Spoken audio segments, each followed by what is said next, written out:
爱台湾的朋友大家好。That's the last foreign language I'll speak. I do want to thank all of you for inviting me to join you today. I'll speak mostly in English, but then switch into Mandarin from time to time. Every once in a while, people argue with me about whether it is Mandarin or Guoyu or Putonghua or Beijinghua or whatever. But it's the language that I learned when I lived in southern Taiwan. By show of hands, how many of you have lived in Zhanghua? Okay, that's a pretty good number actually. How many of you have lived in Taidong? Good. Taidong. How about Tainan Xian, the Xinyan? Yeah. That's good, good. Kaohsiung. Good, good. Hengchun? 有没有？有没有？有访问过吗？ Those are the places that I lived in Taiwan. In 1987, I was sent to Taiwan as a missionary. I was a young man, 19 years old. I was a complete failure at learning Spanish. I studied Spanish for 7 years and could not communicate. Because in Spanish, it's very confusing. They have all of these conjugation of verbs. So many ways of saying the same thing. And then objects like this are male and female. It makes no sense to me. So I could never ever speak with my friends in Spanish. When I went to university, I had a good friend move in. He was a foreign exchange student from Japan, from Kobe, Japan. And I don't know how many of you remember in the 1980s, consistent with the topic we have today about trade, how many people remember what the United States thought about Japan in the 1980s? It was Godzilla coming to eat America, buying up all the real estate in Manhattan, probably here in Los Angeles too. And the whole world was a little bit afraid that the economic superpower was going to take over the United States. So I went to my friend Cyril Huang and said, Cyril, welcome to our dorm. My friend and I just signed up for Japanese. Will you help us? He said, I'd be happy to help you, but I was born in Taiwan and I'd rather you study Chinese. All the same, haven't started, so we just switched classes from Japanese to Chinese. I received my Chinese textbook from the Beijing Yuan Xueyuan. In the 1980s, books from China smelled very bad. Very cheap paper. You open the book, it just really smelled awful. But I opened the book and I was learning pinyin, and it looks like, okay, it's just alphabet with some marks on it. This is like computer programming or music. I can read this. And then I turned the page from lesson 10 to lesson 11. I said, what are these? These are Chinese characters. I thought we were just learning these alphabets with marks on them. Nope, that was my initiation to Chinese. For whatever reason, I, right away, loved learning Chinese. But because I took one semester of Chinese, when my church was looking at my application to be a missionary, they knew right away, do not send me to a Spanish-speaking country. And then they sent me to a Mandarin-speaking country. Now I tell you that, very cognizant of what my experience was from then going forward. One of the agreements that my church had made with the government at the time was that in exchange for having a 2-year visa, we must speak the national language. There were other churches that would speak Taiwanese or other languages, but all of our missionaries had to speak the national language. And we didn't mind because, as it turns out has been the case for me, 30 years later, unless I'm visiting with good friends like you, I don't have very many opportunities to speak Taiwanese, especially in Idaho. If all of you move, maybe that will change. But for a lot of us, there were opportunities if we learned Mandarin. My life completely changed because of what I experienced and what I learned during those 2 years. Not just in Taiwan. Of course, in Taiwan, martial law had just ended, opposition parties had become legal. When missionaries would go out to markets, you would see these loud events going on and people with green banners screaming and yelling, and I couldn't understand what they said, but they seemed so happy. But I didn't know. I went to night markets to talk to families. I went to basketball courts to play sports, to get to know new friends. And I knocked on a lot of doors. And I learned some very important things. Number one, people in Taiwan were so good to visitors. They were very good to visitors because if they saw two hungry Americans walking around, they would always invite us in to have food. Taiwan loves food. And it's the love language. So we felt very loved, had lots of food. The second thing, I knew they were so polite because even their children, when they'd answer the door, they'd say, is a mother or father home? And then a little boy would come up or a little girl would come up, very, very cute, and say, Baba shuo mei ren zai. So polite. So polite. So we had a wonderful, wonderful experience in Taiwan. I can't explain why I was able to learn Mandarin, other than I truly wanted to understand what people believed, why they believed it, and how I could better connect with them to add value to their lives and they could add value to mine. That at the core is what a missionary should do. But at core, it's also what business people need to do. You need to listen and engage. You need to learn how you are going to add value to their lives and how they could add value to theirs. At its core, business and economics are an exchange of value. Well, in politics, it's an exchange of values. I'm not going to talk that much about politics today, even though I spend way too much time doing politics. But I am going to talk a little bit about the value that we exchange and the importance of that. At this time, we look at, before I forget, I should explain the name. I've had many names given to me. Some of them are bad words. But usually, when I started at that Chinese class in my first year of college, my teacher gave me the name Ye Shuo, 硕士的硕. And it's a two-character name. When I went to be trained as a missionary, my trainer said, you can't have a two-character name and go to Taiwan. And so he gave me a three-character name. But the three-character name was, for my last name was very difficult. It was Yan, it was 心不在焉的焉, or 不在焉. Nobody could read it. I couldn't write it. So many strokes. And it was just, so it's Yan Wang Hui. And so I took Ye Shuo and kept the Ye for Yates. So Yates, Yates. Almost. And then I took the Wang Hui from my second teacher and I said, this makes much more sense. I can write this, I can read this, people can understand this. When I lived in Taiwan, Jiang Jingguo died. And one of the early experiences, I was in Zhanghua, and our apartment was behind Baghuashan. And we were told foreigners should not go outside, because they thought that there might be protests. There were none, that I know of, that happened at that time. There may have been some in other places, but no one near Baghuashan was protesting. But there was this new leader that had come to power, named Li Denghui. And I was told over and over and over, this is a temporary leader. More powerful people will soon take the office. But this Li Denghui, he's just going to be leader for a short time. Well, that short time ended up being 12 years. And most politicians would love to have a short time in the presidency, like 12 years.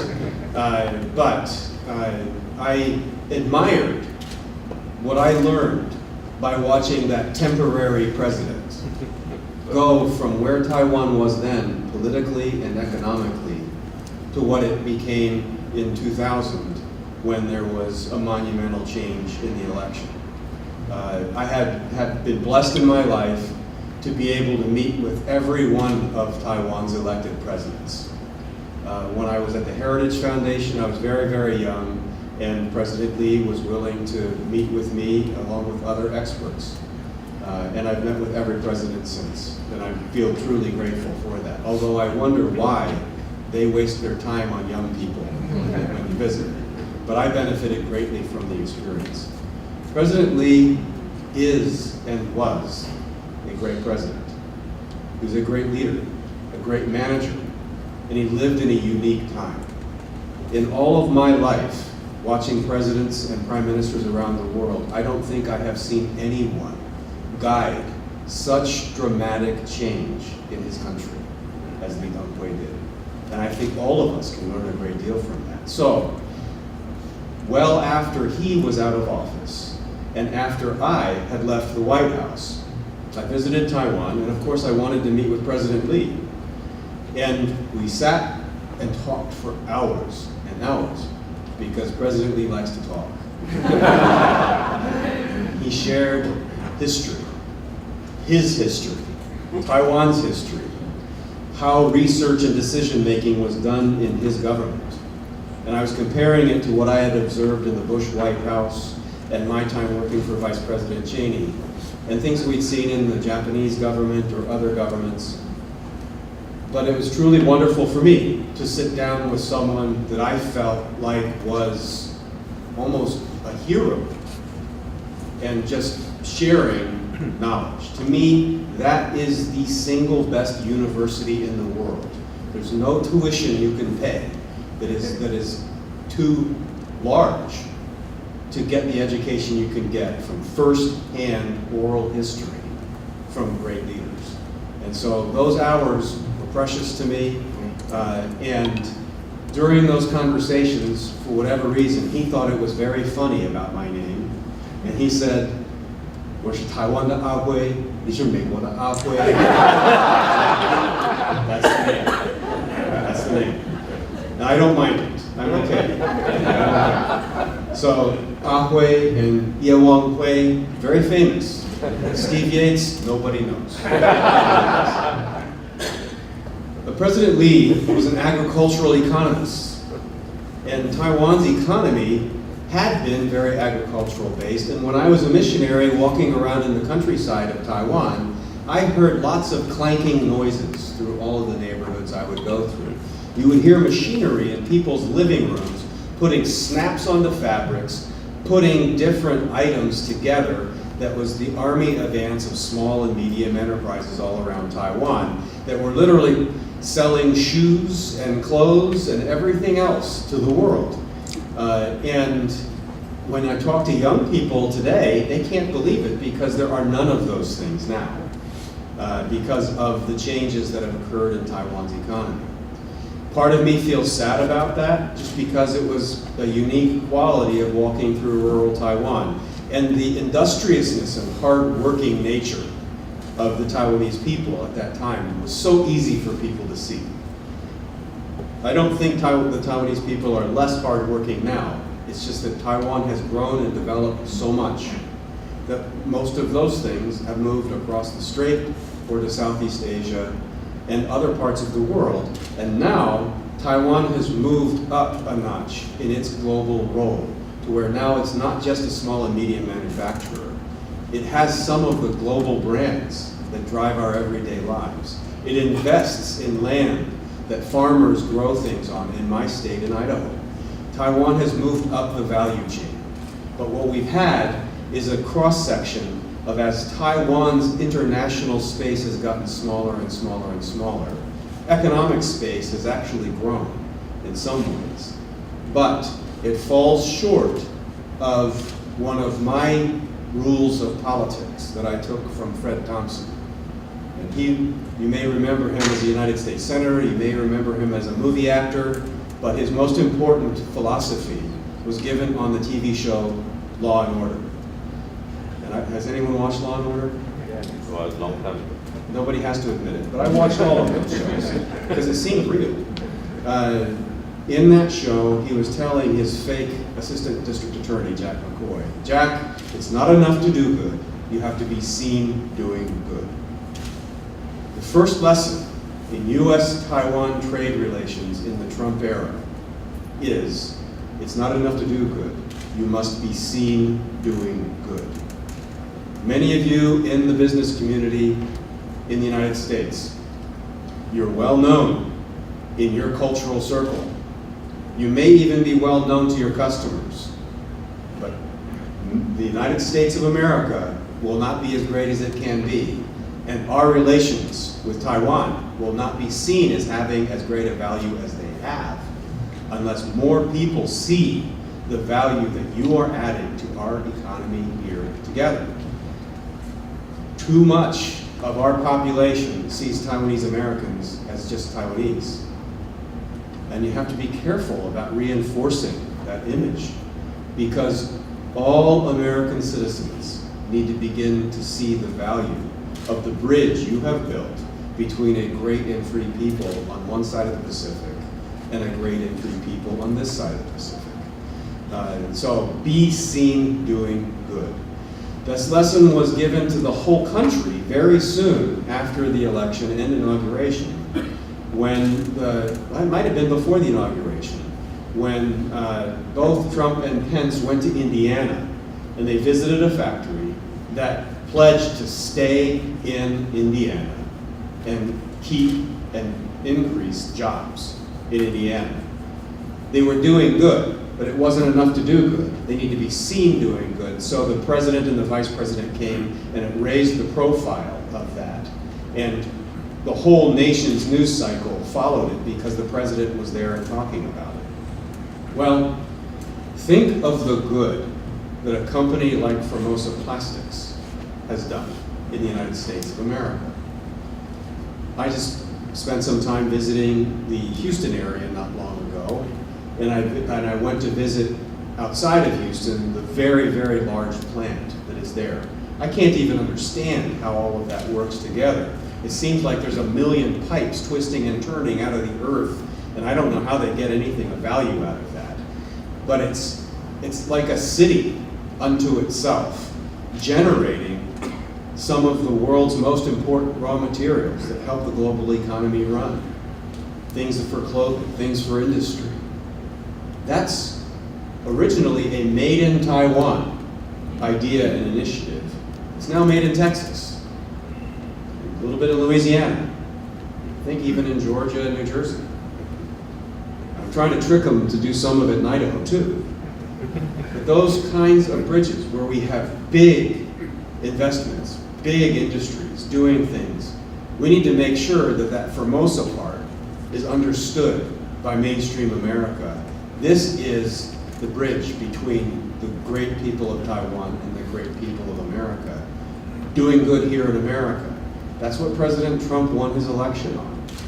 We have for decades pursued free trade that allowed for economic opportunity to greatly increase among our partners overseas. Some Americans benefited a great deal, but many Americans were displaced. Many Americans lost jobs, factories closed, industries left, families were injured, towns shrunk, properties were chained up. You can go to some parts of America and it's shiny and wonderful, and you go to other parts of America and it's not. And we have lost our balance.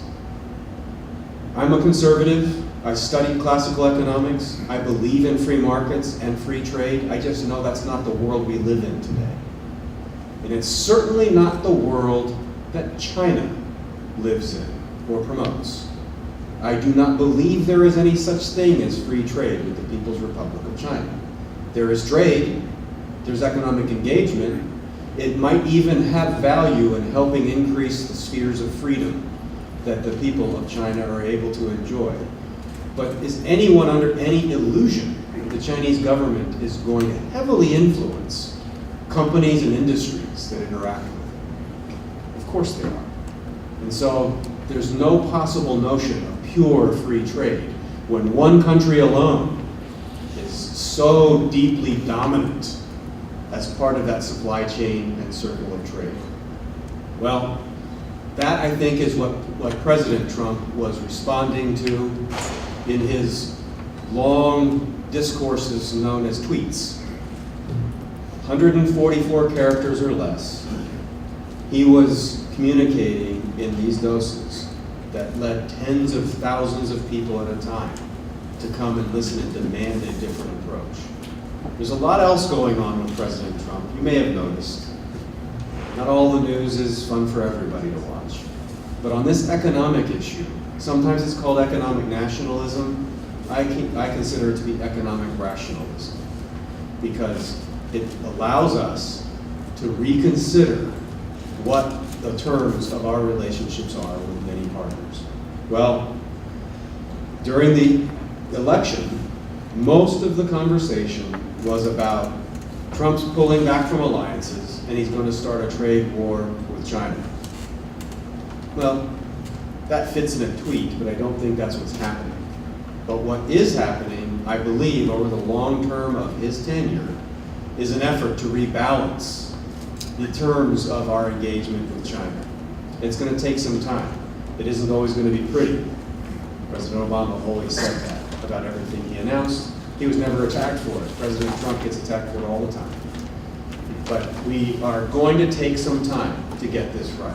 But it's a conversation worth having, because we must do more to fill the gaps in the American economy, and we must respect the other governments of the world and their people to fill the gaps in their own.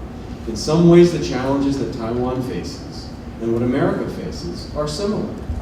Taiwan was that army of ants with that manufacturing base. There's still some manufacturing.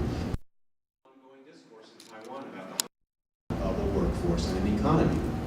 Well, that's what the discourse is in the United States too, about potential hollowing out of a workforce and an economy. And it's not that every industry is going to come back. I don't know that Nike shoes are going to be globally manufactured from Taiwan again, even though they were when I lived there. That was 30 years ago. The United States is not going to bring every industry back. But a piece of things, working together with our partners, must come back. That's the challenge. The opportunity is Taiwan has among the most flexible and nimble companies on the planet. It is adapted to significant changes and lives under significant threats, and yet finds a way to add value, make profit, pay wages for families to be able to thrive, and for a state like mine, the people of Taiwan, the 23 million people of Taiwan, still buy more from my state of Idaho than the 1.3 billion people of China do. It's getting closer, but per capita, Taiwan is the most important customer for the people of Idaho by far, and nobody knows it. That's the other challenge. We must make sure that Americans know who their friends are, and when you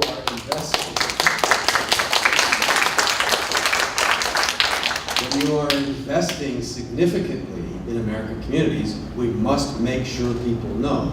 And when you are buying significantly from our states and our companies, we need to make sure people know. I know that it's tried, but we really, really need to do it in a much bigger way. President Trump, kind of a third point on this, is much, much more comfortable speaking on bilateral terms, not multilateral terms. People make a big deal about that. In international relations, there isn't anything inherently more valuable about a multilateral arrangement than a bilateral arrangement. They're both used for centuries and centuries and centuries, and they're also what we do as humans. If you wanted to negotiate with my whole family, you'd have a really hard time. But if you pick one member of my family and make a good deal, other members of my family say, hey, I want some of that too. And they might want to talk to you, and you can grow and build out. That is fundamentally the common sense approach to bilateral renegotiation that President Trump is beginning. Now, who has the best opportunity in Asia to take advantage of this revival of bilateral negotiations? It's an academic question. There's no right or wrong answer. But my answer to that is Taiwan, for the following reasons. Number one, there's no restriction whatsoever on what Taiwan can propose and what the United States can negotiate when it comes to dealings with Taiwan. Even though I hate and resist all of these fake guidelines and restrictions that our country puts on dealings with people from Taiwan, there's no restrictions on trade negotiators being able to come to the United States, propose whatever they want to propose, and the American negotiators, they can visit Taiwan at any level they choose and continue those kinds of talks. I know that the government in Taiwan welcomes that, but you also have elected someone who, unique in the world, was a trade negotiator before being president. Frankly, I'm amazed that a trade negotiator had enough charisma to win an election.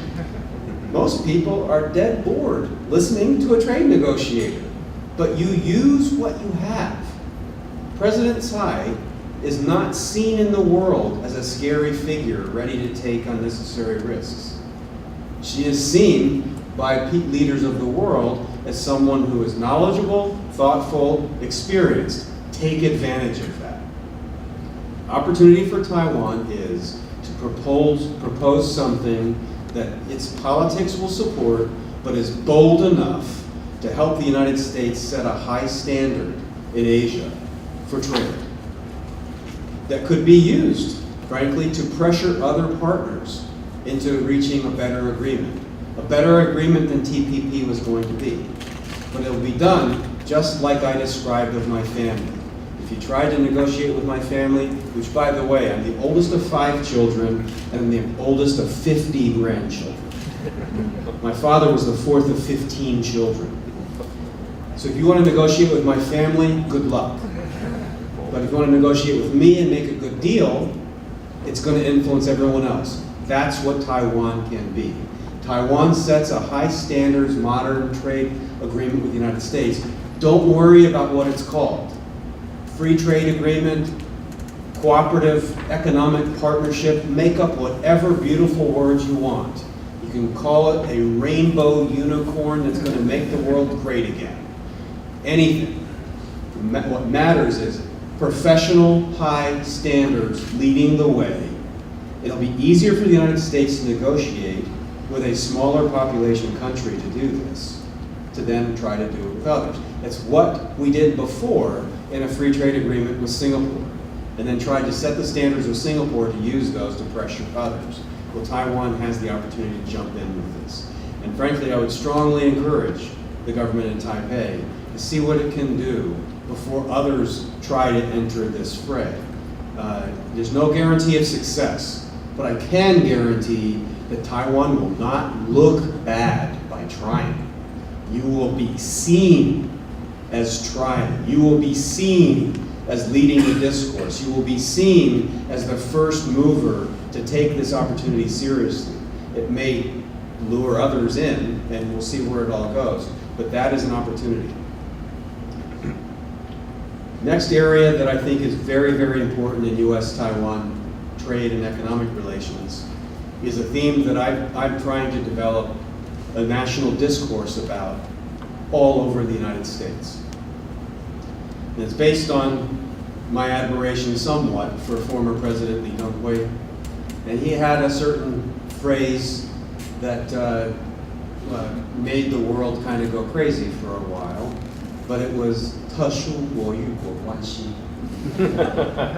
Well, in English, that's special state-to-state relationship. And the play on that phrase that I want everyone to focus on, and I am trying to speak about everywhere in the United States, is Taiwan's special state-to-states relationship. I'm a conservative, I'm a Republican. There's not very much about Washington, D.C. that I admire. No one in my state wants to wait for something to get done in Washington, D.C. No one in my state believes anything is going to get done in Washington, D.C. But you don't need to go through Washington, D.C. to get to Boise, Idaho. you can come straight to Boise, Idaho, and you can meet leaders that are serious about helping our industries, whether it's farms that want to apply advanced AI that's developed in Taiwan, or whether it's hay and grain and beef and other products. I don't even like the bad parts of the beef. I don't know why we negotiate about that. But we have people who are enthusiastically looking at how to expand those relationships. And we need to have good targeting information for where your trade leaders and your industry leaders should be looking to go in the United States. So at Boise State University, where I am a professor, I never thought I'd be a professor. I didn't get a PhD, but for some reason, I have the title of professor. I have a lot of titles.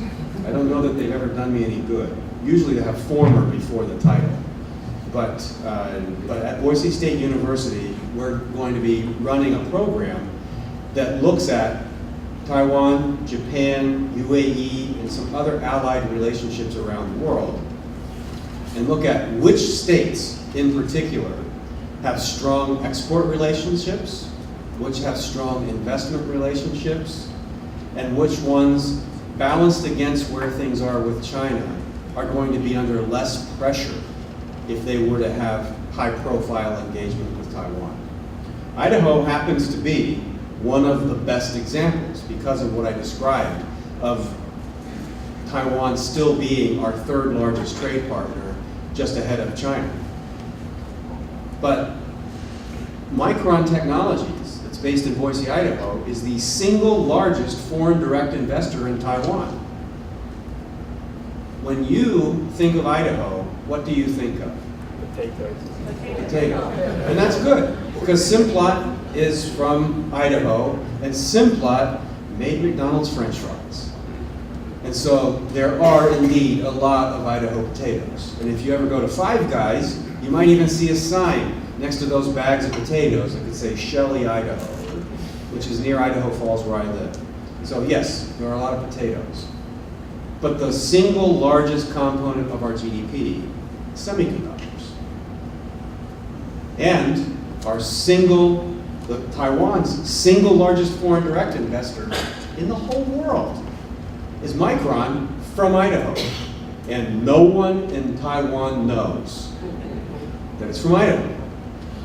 We have a special state-to-state relationship between Idaho and Taiwan, and nobody knows. Wrong with Julia. We have to change that. But we need to do that in other states too. Everyone in Texas should know how many people Formosa Plastics employs.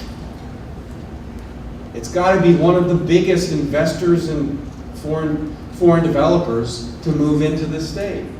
This story must be repeated. And there is no group better equipped to do that than the Taiwanese American business community. For too long, and for good reason, we have come to the Taiwanese business community to help expand diplomatic space.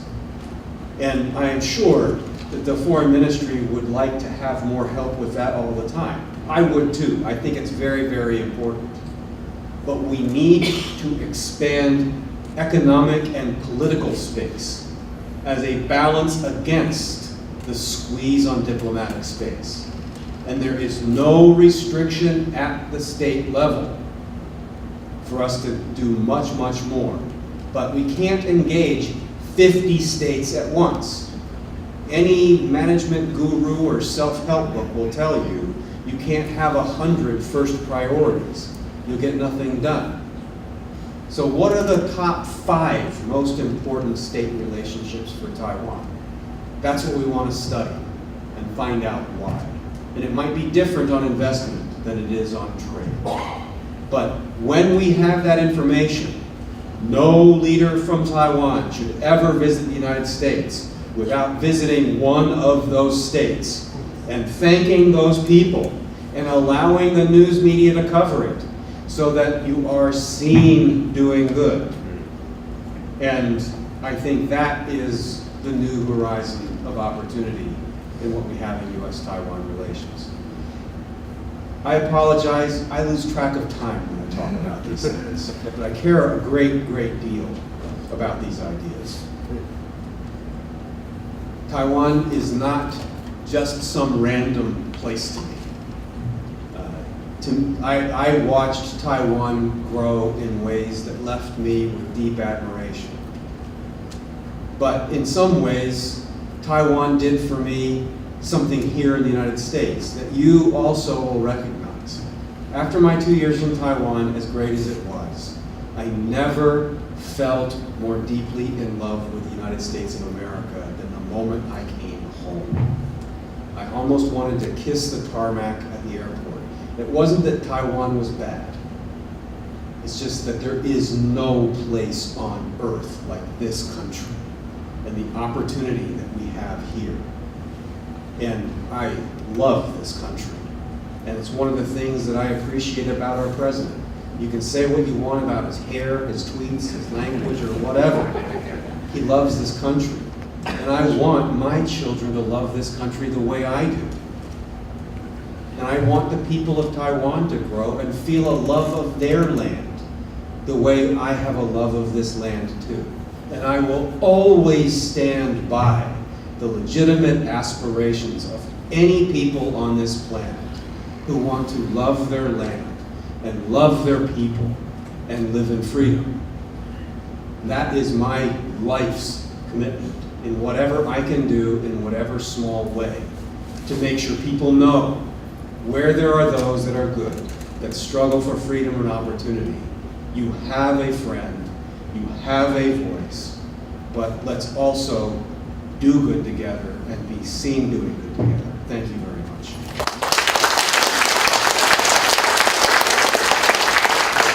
Association like the Taiwanese American Chamber of Commerce in America mobilize its members or effectively promote or facilitate a successful free trade agreement between U.S. and Taiwan?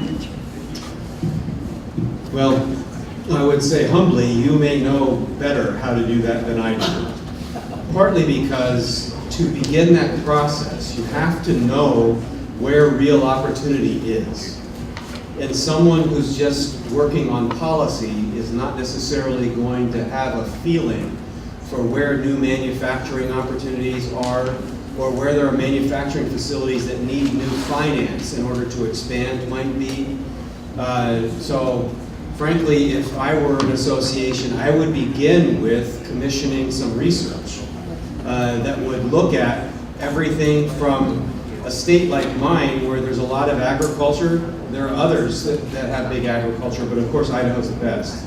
And there may be, we have everything from artificial intelligence that helps with the automation of farming to land that Taiwan banks and investors might be able to invest in, and families continue to operate their farms, but they have more working capital because a Taiwan investor or a group have come in and purchased the land. And it might be a good investment to diversify their holdings for Taiwanese people to do that. I've spent a little bit of my time visiting Taiwan's technology companies and then visiting with our agriculture companies because I think it's a unique opportunity.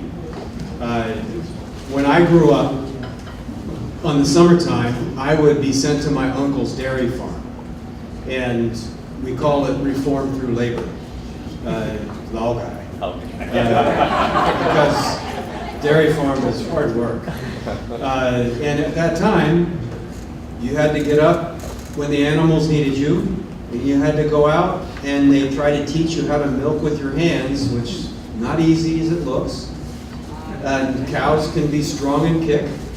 And then it got to be where you had some kind of suction that you could put on the udder and it was milking, and you had to shovel that lovely stuff that comes out of cows all the time, and then you had to feed them and all kinds of things. Well, now, with the application of technology, they can have chips in the cows, so in an app, a farmer knows exactly where all the cows are. The cows can sense when pressure builds in the udder, and they can walk into a stall And with AI, there's kind of laser-guided arm that comes out, will attach to the cow, the milk, until the pressure goes down. It will disengage, the cow knows to kick it away, and out it goes. That's much better. No need to grab on and learn how to milk. No kick from the cow. Cow needs milking, it's self-service. Well, that's the intersection of technology and the dairy industry. In a lot of the large fields that are growing crops, there are now self-driving tractors. In some of the machinery that will dig up potatoes and sugar beets and other kinds of crops, vast areas of land, there isn't a human in the machine that's going through and digging those things out. And then there's sorting and everything else. Agriculture now is a very high-tech industry, very different than when I was a child. And there's major opportunity in figuring out how to achieve efficiencies in the application of technology to one of the oldest industries in civilization. Taiwan can be a test bed for things like that. Taiwan is known as the most valuable early adopting market for apps on smartphones. So obviously there are things that people learn by consumer use of technology and apps. I believe that there is world-leading technology and hardware that are Taiwan industries that could just as well be aimed in this direction too. Probably already are. But if I were looking at economic relationships, not just trade agreements, a lot of times people think that you have to have an agreement in order to have trade. Well, it helps. You need to have a structure or a framework. But what we need are not an agreement that we can make public relations out of. We need real economy happening so that people can see and feel results. So if anything that is technology applied to agriculture, I think that's a major opportunity in a lot of states that would be very friendly to Taiwan. But how to begin, you have to target the right states, and someone needs to do the research to be able to say, here's the justification for why you should go to these 5 or 10 states and not the other 40 to begin the conversation. Begin small, show success, let success beget more success. And sooner or later you get the follow-on effect where a majority of states have seen that this is good. And when you get a majority of states seeing this is good, the United States Trade Representative Office is going to be very eager to just go ahead and conclude a deal. That, I think, is the progression of how to substantively get into being able to build a real trade agreement that's good for the U.S. and Taiwan. But it begins with the government, trade associations, anyone doing the research to give the right targets so that we can focus time and resources, media and government, in the right limited number of geographies in the United States to get it going. But that's my personal view. I'm sure that there are other people's views that could be smarter and better, but I haven't heard them yet. Thank you so much. Now, number 2, are there any investment incentives for foreign companies? If so, are there any difference depending on each state? Well, my experience is every state is different. And you have to look no further than how we elect our presidents. Every single state is different in how we do that, but I think in many ways, the tax and regulatory environment in each state is different. The natural resource endowment is different in every state. The culture is different in every state. In some senses, I think the language is different in some states. I don't know how many of you can feel the pain of trying to discern an accent from New England versus one from Montgomery, Alabama, but they're not the same.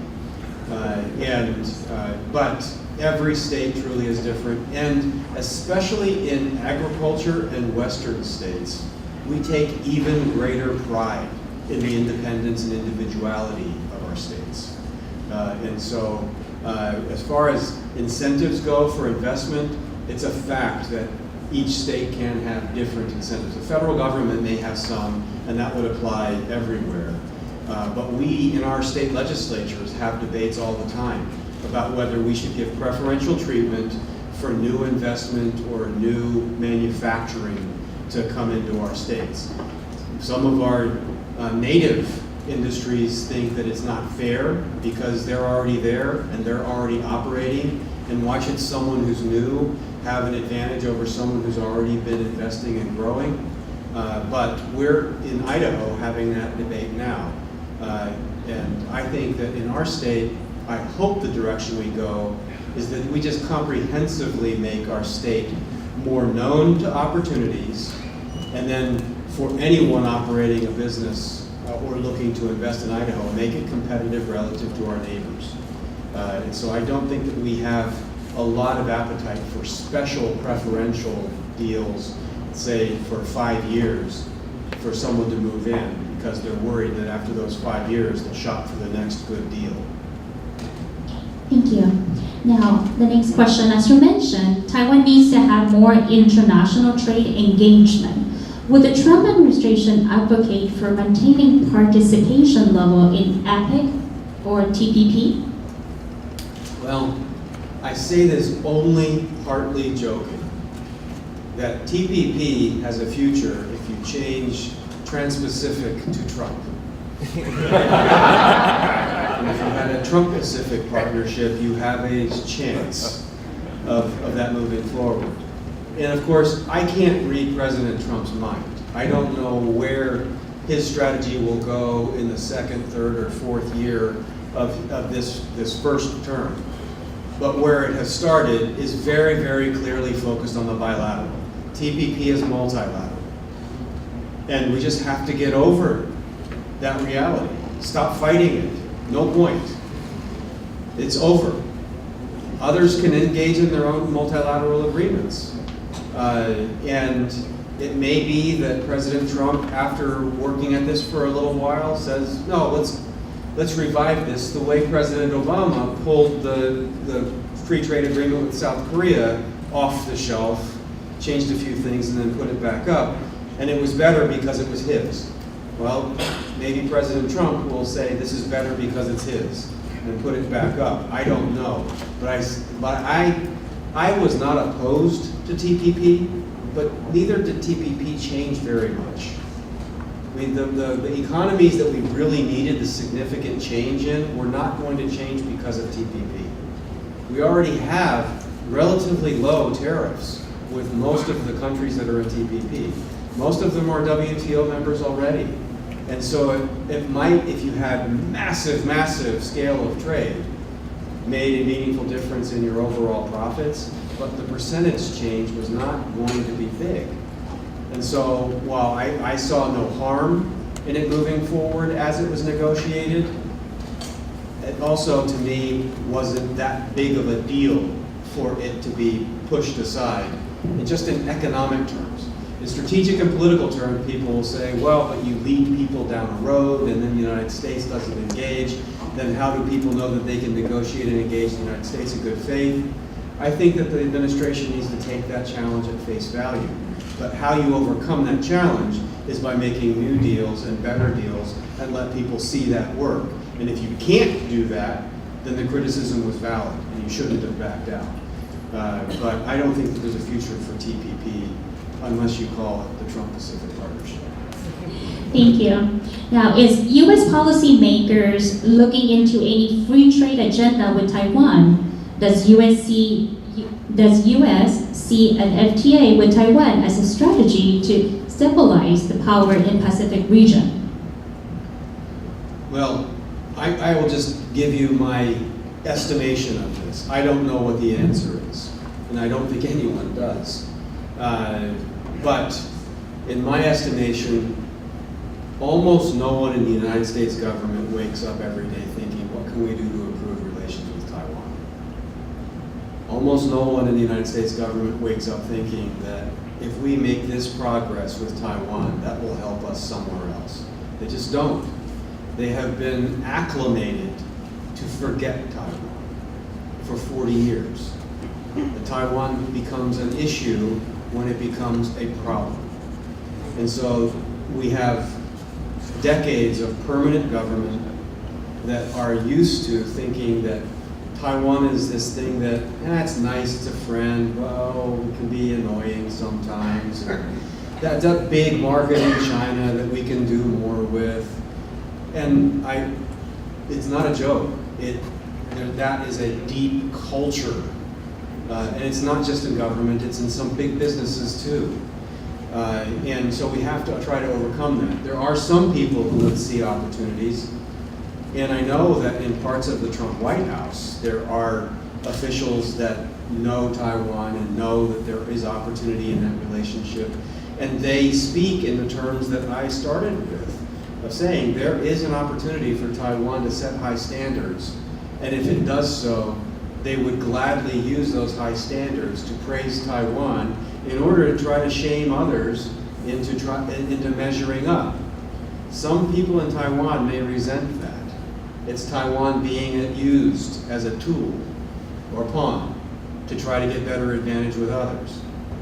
As far as I'm concerned, so what? You've been used as a pawn your entire existence. Really, tell me what part of the world has not been used by more outsiders in the last 200 years than Taiwan has. Used by the Qing, used by the Japanese, used by the free world as a balance against the communist bloc. So, in that context, just be you. Be happy that someone wants to engage. Engage in a way that you can profit, and we can make others better players in the international community. But I know that there are people in the Trump administration that see an opportunity there. Whether we can get it through to fruition is a major, major challenge, and there's no guarantee. Thank you. Now the next question, what can Taiwanese people living in the U.S. do to help promote better trade policies between our two countries? Well, I always feel a little bit embarrassed to try to tell Taiwanese people in America how to be Americans. But let me speak in stereotypical terms. And this isn't me speaking, I'm reflecting the way other people will speak and see. Taiwanese people tend to be more reserved than mainstream Americans. And it's not even right to say mainstream. What is mainstream anymore? I've got a completely crazy family that looks different, lives in different places. But the average Taiwanese businessman here in this room, I would wager, is less aggressive in promoting himself or herself out in mainstream America than a lot of the other hotshot, go-getter investors, entrepreneurs, salesmen, what have you. How many motivational speakers and corporate trainers are Taiwanese? I mean, that's a cottage industry in the United States. I've got to believe there's some, but I've never met one. That is one of the challenges. It's one of the reasons why I like Taiwanese people.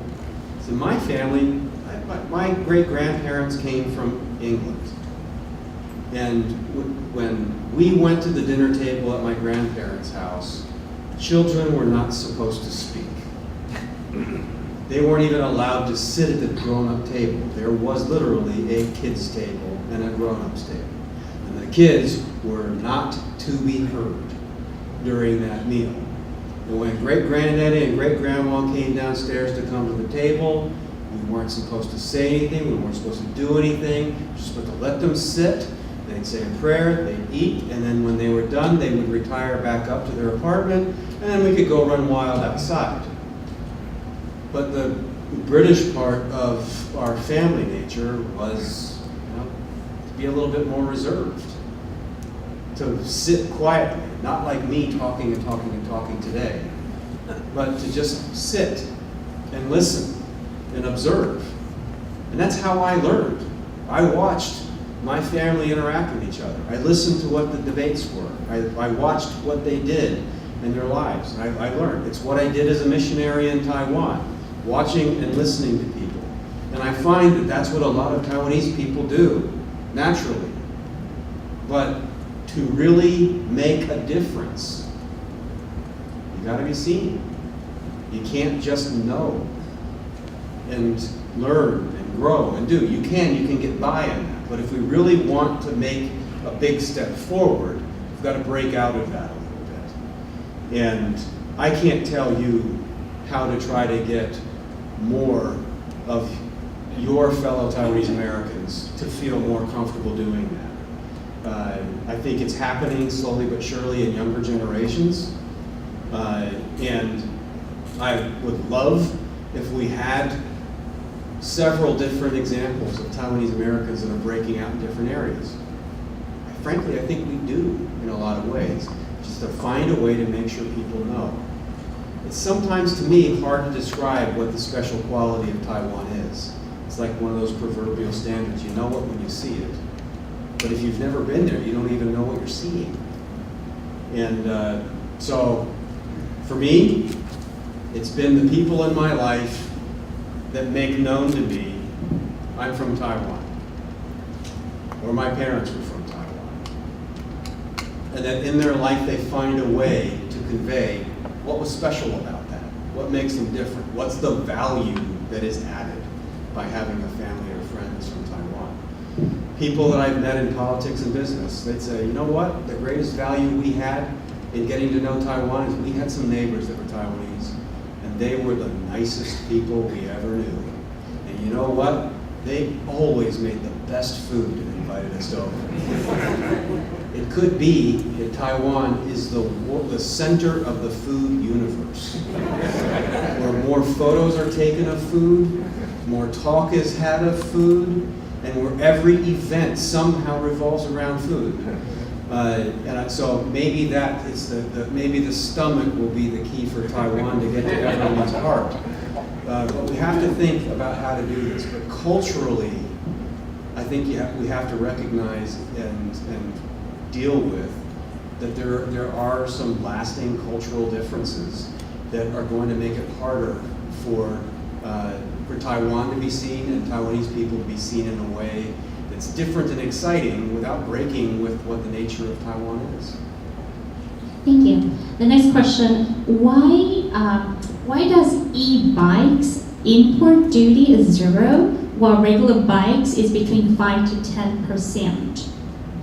That's an excellent question that I could never answer. I have no idea. But the tariff rate schedule, none of it makes any sense to me. It basically is what happens when you allow things to be done through legislation, and you end up with special interests that can push for a preferential policy or rate in one area and a less competitive rate in another area. It could be that someone saw a social value in promoting one form of a product versus another, and maybe there is a social value and it justifies the gap. But on that particular issue, I am not a lawyer, and I am not a trade lawyer, and I don't want to be. Okay, great. Well, I have one last question, but it's in Chinese. 请问您建议台美商会怎么帮助更多华侨？请问您建议台美商会怎么帮助更多华侨？华侨这两个字到底什么定义？就是 Taiwanese American。不好意思。真的。I think it's hard for me to answer, partly because of the joke I was making. It's not really a joke. You guys fight over who's who. How can you ever reach more people till you figure out some kind of a consensus about who's who? You got green, you got blue, you used to have orange, you got red. It's a rainbow. And how you bring the rainbow together, I strongly suspect gets down to this, what I hope, if you're 真正的华侨，驻美的华侨，我希望你跟我一样爱美国，让对美国的爱，让你们的这个目标和未来能够有多一点团结的观念。后面不可能有团结，我们都从不同的地方来的，我们的思想不同，我们的父母不同，我们的母语不同，但是我们的未来，我们想要有共同的成功。So I think that's how we can maybe have more of the Taiwanese American chambers of commerce reach more. And I don't even know what you say about Huaqiao in English. Usually it's overseas Chinese, but I know some people that would punch me if I called them Chinese. So you can't even have words. But I think the common future, working on common values in this country that we love, doing some value for the other countries we care about, is the best way forward.